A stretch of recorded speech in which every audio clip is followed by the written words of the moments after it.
Stolen goods.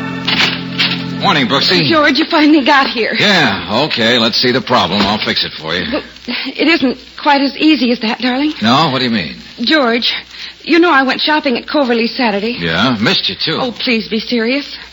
The things I bought came this morning. Uh-huh, good service. The things I bought and something else. Yeah, what? I went over the packages, and there was one I knew I didn't buy. It wasn't the right size or shape, so I opened it to see. Wrong size? Send it back. It was this, George. Oh. Diamond and emerald necklace. Or a reasonable facsimile thereof. Probably a trinket you bought for Aunt Minnie or somebody and forgot about. I didn't buy it, darling. And it isn't a reasonable facsimile. It's real. Oh? You sure could fool me. How do you know? That it's real? Because there was a note wrapped up with it. Here, read it. Miss Brooks, the little item enclosed is a bit too hot for me to handle just at the moment, so I'm taking the liberty of smuggling it in with the purchases you're having delivered. I happen to remember that you're assistant to George Valentine, so I know I can trust you. Just hide it away somewhere, and I'll come to your address and pick it up on Monday. And, of course, there'll be a fee. No signature. No signature. Don't you see, George? Somebody stole this thing, found a way to get it in with my packages, and now I'm in possession of stolen goods. Oh, now, wait a minute, Angel. Suppose the police are following this, whoever it is, and they trace him here. Oh, look, Brooksy, stop dramatizing. Can't you see somebody's just playing a gag on you? This thing isn't real. It's only paste. It's a practical joke. I don't think so. I still think it's real. Want me to prove I'm right? Well, certainly, Okay. Moe's pawn shop is just around the corner. I'll go down and have him give me an appraisal. That suit you? Well, yes. Give me them gems, lady. I'll have Moe look at them, and then let's go back to the office and get to work, huh?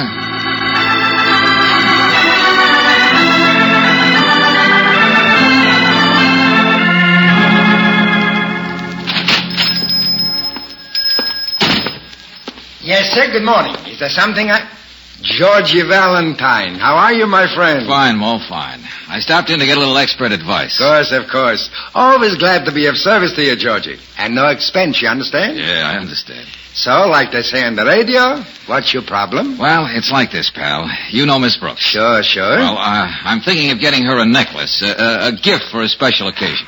So that's it. And I can help you, Georgie. It so happens I have several very fine pieces in right now.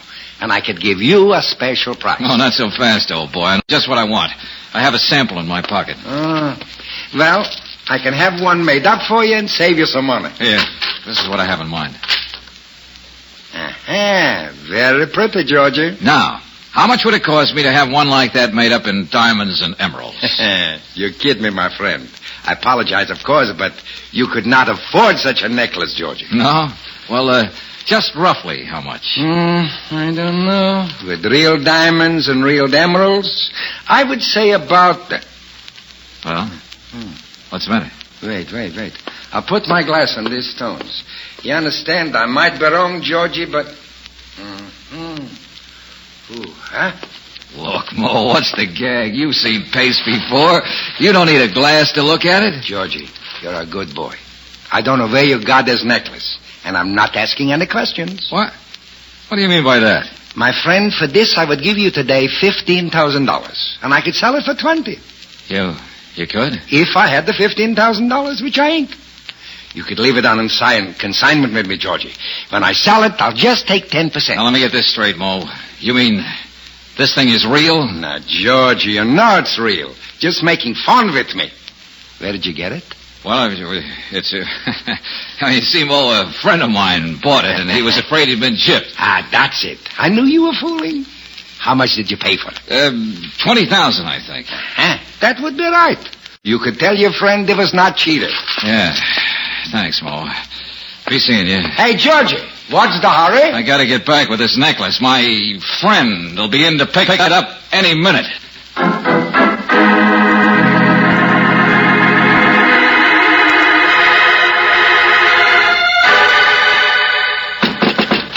Hey, Brooksy, Mo says... What in the dickens? Hey, Brooksy. Brooksy! Good Lord.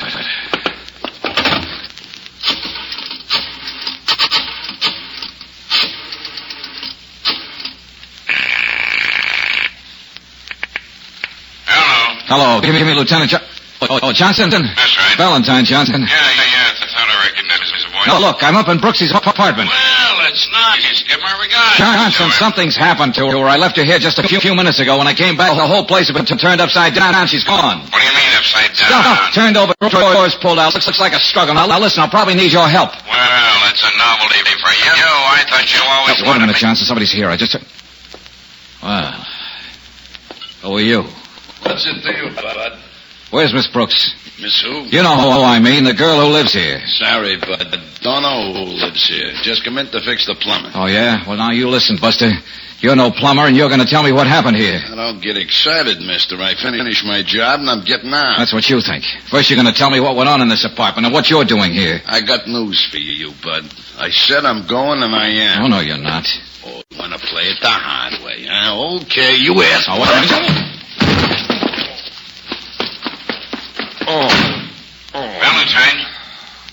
Valentine, what's going on up there? Valentine!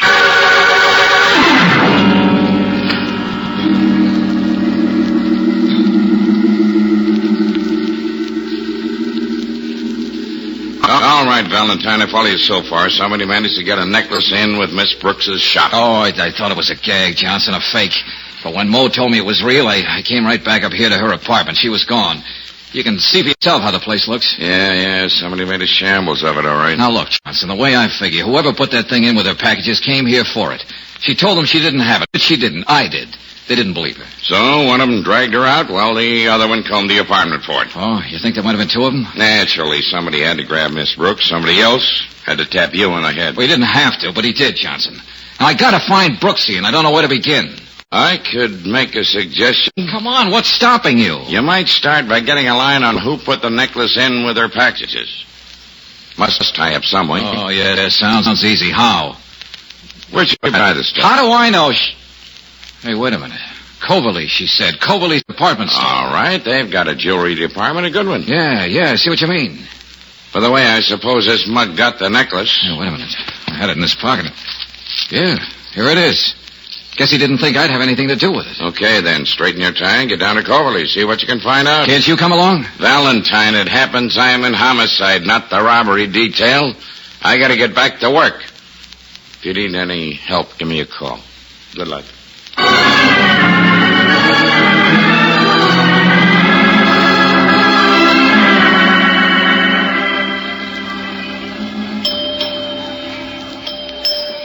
Mr. DeSalle? Oh, yes, sir. May I help you? You're in charge of the jewelry department here? Yes, that's right. Okay, now tell me. Do you have a diamond and emerald necklace in stock with 5 emeralds worth around $20,000? Yes, we did have a necklace such as you described until yesterday. That's what I thought. It was stolen, huh? Stolen? But of course not, sir. Look, DeSalle, you don't have to be cagey with me. My name's Valentine. I'm working with the police. Oh, I'm happy to know you, Mr. Valentine, but I know you're covered by insurance, but what was it, a holdup? Got a description of the man who took it? Of course we have a description of the man who took it. You see, the necklace you have in mind was not stolen. It was sold yesterday. Sold? That's right. Oh. Well, is this it? Let me see. Mr. Valentine, where did you get this necklace? It's the same one? It is? But you haven't told me... Where I got it? I found it. Oh? And what made you think it came from Coverly's? Because there was a Coverly's label on the box. At least I'm glad it wasn't stolen. That's a help. I should think it would be. Oh, Skip it. You don't understand. Now, what I want to do is find the owner. Who bought it? Perhaps we could return it. Yeah, and perhaps you couldn't. All because of this thing, a girl... Who bought it? A gentleman by the name of Guy Farrell. You mean Slick Farrell, the big gambler? I believe he is known as a gambling operator, yes. Well, that puts a different light on the whole thing. Oh, it does? Yeah, it does. Now maybe I can find a missing girl and clear up this whole mess. Thanks to Sal. Just a moment, young Call Farrell on the phone in half an hour. He'll tell you he's got his necklace.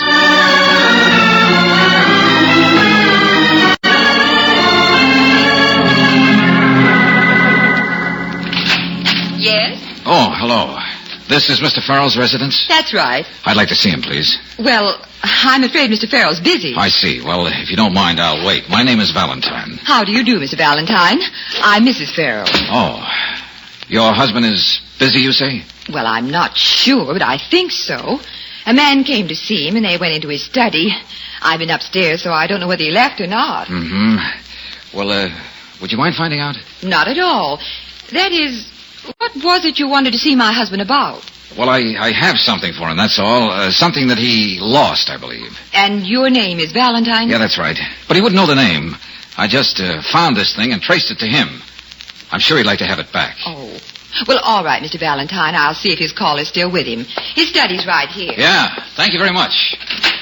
Guy, you still busy, dear? There's a man who has something. Guy. Mrs. Farrell, what's the matter? What's the trouble, Mrs. Farrell? Hey, look. Is that your husband? Yes, it is. Oh, wait a minute. Easy. I'll see. Mrs. Farrell. Yes, I think you'd better go out for now. Oh, no, you mean it? Yes. I'll have to use the phone. Oh, no.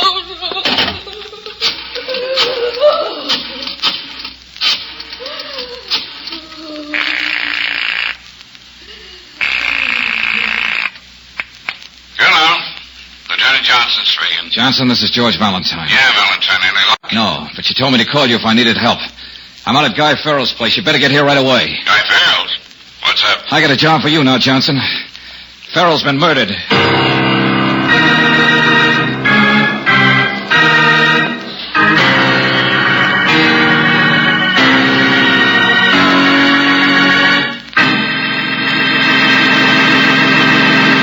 In just a moment, we'll return to tonight's adventure of George Valentine. I don't have to tell you that the holidays are almost here. If you're like most of us, you're scurrying around all over the town doing the 101 things that need to be done in getting ready for Christmas and New Year's. What's that got to do with automobiles? Well, I'll tell you. The kind of driving you do when you're Christmas shopping is the kind of driving you do all year round. Stop and go. Stop and go. Technically, it's called cold operation. And scientists know it's the hardest kind of driving for a car. New RPM motor oil solves this problem for hundreds of thousands of Western motorists because it more than meets the heavy-duty motor oil requirements of all automobile manufacturers. In fact, new RPM doubles engine life between major overhauls due to lubrication. Compared with premium type oils, as designated by the American Petroleum Institute, new RPM cuts in half the wear rate of critical engine parts. Yes, new RPM motor oil, the oil developed through atomic energy, protects your car during stop-and-go cold operation, the time when your car needs protection most. Be sure you get new RPM motor oil for your car at independent Chevron gas stations and standard stations where they say and mean, we take better care of your car.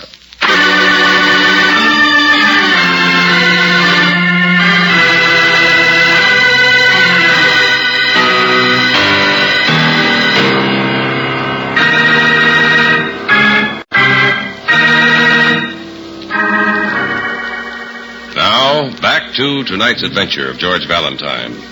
You're sent for, not by a prospective client, but by your own secretary. She has a problem, which you laugh off for the moment.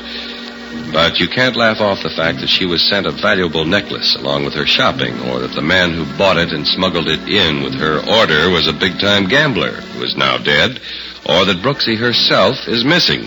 If your name is George Valentine, you know that finding Farrell's murderer will mean finding Brooksy, or vice versa. With Lieutenant Johnson at the Farrell home. Miss Farrell, you say you haven't the least idea who your husband's caller was? Not the slightest, Lieutenant Johnson. But you showed the man in. Your husband apparently knew him. Oh, yes, he knew him, Mr. Valentine. I'm sure of that. Because when he saw him, he called him my name. Oh, it's something. What name? It was Gus. He called him Gus. Uh-huh. No last name, of course. No, that's all he said. Just, hello, Gus. Well, did your husband seem glad to see this, Gus? Well, now that you mention it, I don't believe he did. He seemed a little upset. You know the man if you saw him again, of course? Oh, yes, certainly. He was short and stocky, very dark hair, black, I believe, and he had a mole or something on his left cheek. Hey, Johnson, that's my man. That's my man, Valentine. Only I don't happen to know who he is. No, I mean, that's the mug who knocked me over the head in Brooksy's apartment. Answers the description perfectly. Yeah, that's great. Only you don't happen to know who he is either. Miss Farrell. Yes, Lieutenant. Suppose you go on about whatever you have to do, Mr. Valentine, and I'll look around here a bit before we go. Oh, yes, of course. Please call me if I could be of any help. We'll speak to you on the way out, Miss Farrell. Johnson, don't you see this all ties up? Yeah? How? The necklace, Brooksy, Farrell's murder, everything. All right. What's your theory? All right. Farrell bought the necklace, probably as a present for his wife. That we know. Sure. Go ahead. As he took it away, saw a mug named Gus watching him. He knew the guy. Knew that if he tried to take it home with him, he'd be held up and robbed. So he quick figured out something. He went back to the shipping room and had someone put it in with Brooksy's order. That makes sense, But this Gus followed him and saw what he was doing. All he had to do was get to Brooksy first. Which he apparently did. Yeah. When she told him she didn't have it, he didn't believe her. So he had an accomplice take her away and scoured the apartment for it. When he didn't find it, he came here. Figured Farrell had already picked it up. Look, Valentine, I believe all you say, but we still got a couple of question marks. This mug Gus and his pal. Yeah, well, don't forget, I got a big question mark, too. Brooksy. Yeah, I know. Well, all I can do is go back to headquarters and pull out the pictures of every mug named Gus. You and Mrs. Farrell can look at them. Johnson, I gotta cancel out those question marks faster. And I got a way to do it. Yeah, how? Farrell obviously knew who Brooksy was. He said in his note he knew she worked with me. So he knew, but 9 chances in 10, Gus and his friends didn't. Still don't. George Valentine wouldn't mean a thing to them. That's getting us somewhere? I think it will. Suppose they find out that a certain diamond and emerald necklace was lost, found by George Valentine, and he's trying to locate the owner. Yeah, it's good. But how'd you go about fixing it so they don't? That's the easy part. Johnson, I gotta get Brooksy back, and you gotta get a murderer. I think we can do both at the same time.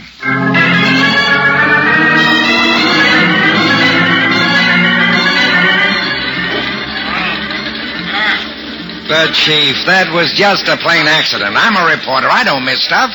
I checked on it, I tell you.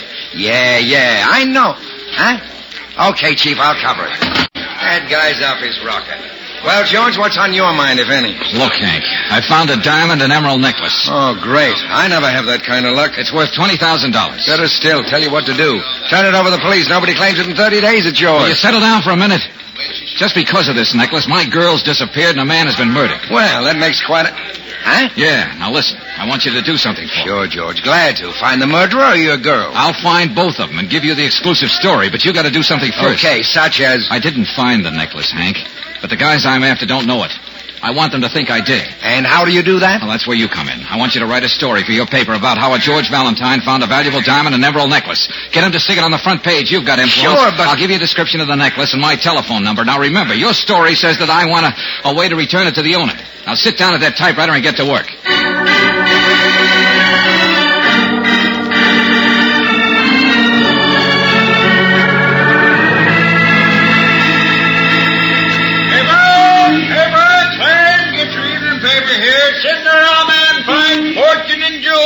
Get your paper. Clarence, man finds diamond necklace. Read all about it. Hey, boy.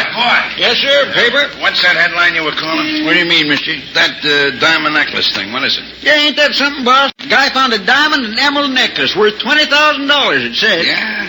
What do you know about that? What's his name? Fellow by the name... Hey, what are you, a cheapskate? You want to read about it, you buy a paper. See, I got to make a living, you know. All right, okay, sure. How much? 7 cents, mister. Yeah, here's a dime. Keep the change. Well, thanks. Fellow by the name of Valentine found it. Story even gives his telephone number. Valentine. Sounds like a phony name to me.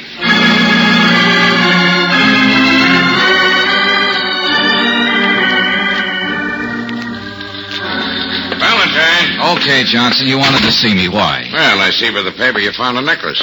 Look, Johnson, is that the reason you got me down to headquarters? You could have told me that on the phone.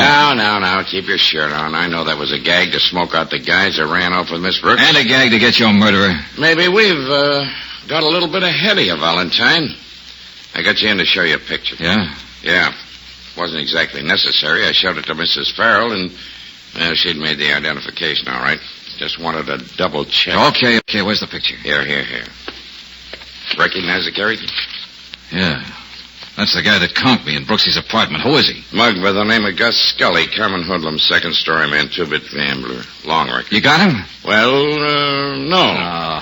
No, he doesn't seem to be sticking around his regular haunts. But we'll catch up with him. Don't worry. Oh, yeah, sure. I suppose you will. But if my hunch is any good, I'll catch up with him first. Yeah? How? Because of that story you saw in the paper, that's how. And right now you're keeping me away from the phone. And by the way, Johnson... Well? Don't get me down here again unless you've got something. I'm going to be busy finding my girl.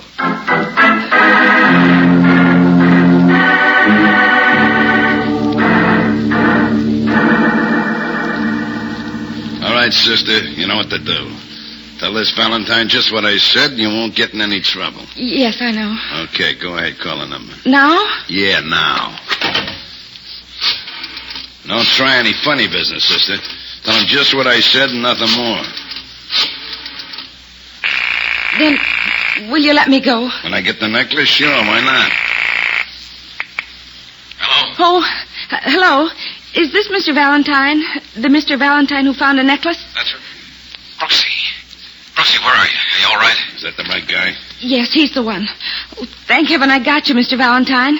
I'm the one who lost the necklace. I bought it at Coverley's. Their label was on the box. Brooksy, tell me, can't you talk? Is somebody with you? Oh, yes, sir, that's right. Can't you tell me something, Angel? Yes, a diamond necklace with emeralds. That's right. Do you have it with you now? Sure, right here in my pocket. Now look, Brooksy, I'll give anybody the necklace to get you back. Oh, that's very thoughtful of you. I appreciate it. Look, what does he say? Just a minute, Mr. Valentine. He says he didn't want to leave it around his house, so he put it in a safety deposit box. You did say it's in your safety deposit box, didn't you, Mr. Valentine? Get it, sure. But Brooksy, watch your step. That guy with you isn't just a mug, he's a murderer, too. Oh. Well, where can I come and get it, and when? I got a paper. I'll put down the address. Right now, Angel. Any time, just so I get you back, that's all. Oh, I see. Just a moment, Mr. Valentine. He says he absolutely won't let me come and get it. He insists on bringing it to me. He likes my voice, and he wants to meet me. Oh, nuts. Well, all right. Tell him to meet you, wait a minute, say, in Grinnell Park, a quarter of a mile inside the Durand Street entrance at 10 o'clock tonight. If I do, will you let me go? Sure. Tell him. Mr. Valentine. Yeah, Brooksy. You sound very nice to me, too. I'll meet you in Grinnell Park at 10 tonight. I'll park my car about a quarter of a mile inside the Durand Street entrance. Good. Will they bring you? Oh, yes. I'm sure of it. And you can't miss my car. It's a light blue convertible. Light blue convertible. I'll be there, Angel. Oh, thank you very much, Mr. Valentine. Well, I'd be glad to see you.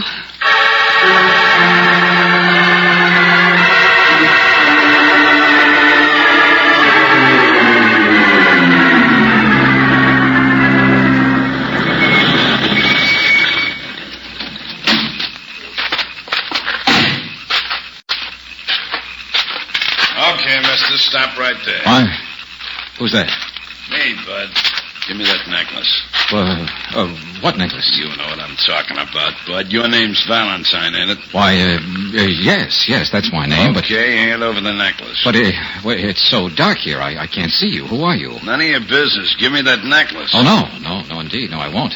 I'm delivering the necklace to a very nice young lady who called me on the phone. Where is she? Up there in that car. She didn't want to get out on such a dark night, see, so she asked me to get it for her. Then I'll go to her. She had a very nice voice. She was a lady, I'm sure. And I'm also sure that you're no gentleman. Oh, you think so, huh? Well, suppose I ain't. You got a necklace on you, and I want it, see? Well, you're not going to get it. No, indeed. The lady said... Give it to me. Huh? What are you doing? What's that? That jerko is a gun right in your ribs, a gun that shoots bullets. Now get it. A gun? Oh, well, good heavens. I wouldn't want you to shoot me. Let go, man. Let go. Drop that gun. But I just stop twisting my arm. Drop that gun. That's better, friend. Yeah, that's what you think. Oh, yeah. Oh. Stay where you are, Angel. Did it double cross her? Oh, yeah, right. That dame was crooked. She kicked me. You're going to be crooked, too, as soon as I find your feet. George, are you all right? Yeah, Brooksy. Be right there. Oh, Johnson. George, he almost killed you. Or vice versa. Johnson. Okay, Valentine. You waited long enough to call. What are you trying to do, run a one-man war? It worked, didn't it? There's your killer, Johnson. He'll tell you about his accomplice. Yeah? And you better pick up his gun, too. The boys might need it to hang that murder on him. George, how did you ever know he was a murderer? I'll explain the whole thing in a few minutes, Brooksy. Oh, let's get out of here and have a cup of coffee.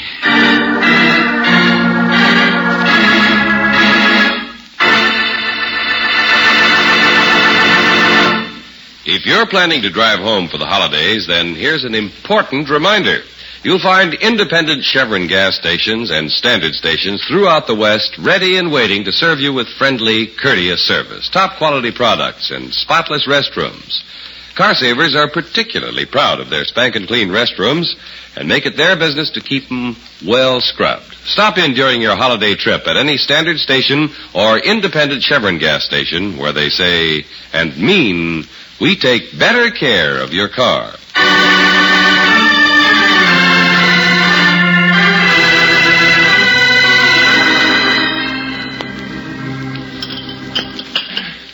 George. Angel. I think you're terrific. Good coffee. You do? Why? Well, because you caught a murderer all by yourself with no help at all from Lieutenant Johnson. No, that was nothing. Nothing? No, it just happened that way. I wasn't really interested in catching a murderer. All I wanted to do was to get you back. Oh, darling, you did? Naturally. George, you're sweet. I had to get you back, Angel. You did? Sure, all those letters I dictated have to go out by tomorrow. Oh. And I can't read your shorthand. Oh, George!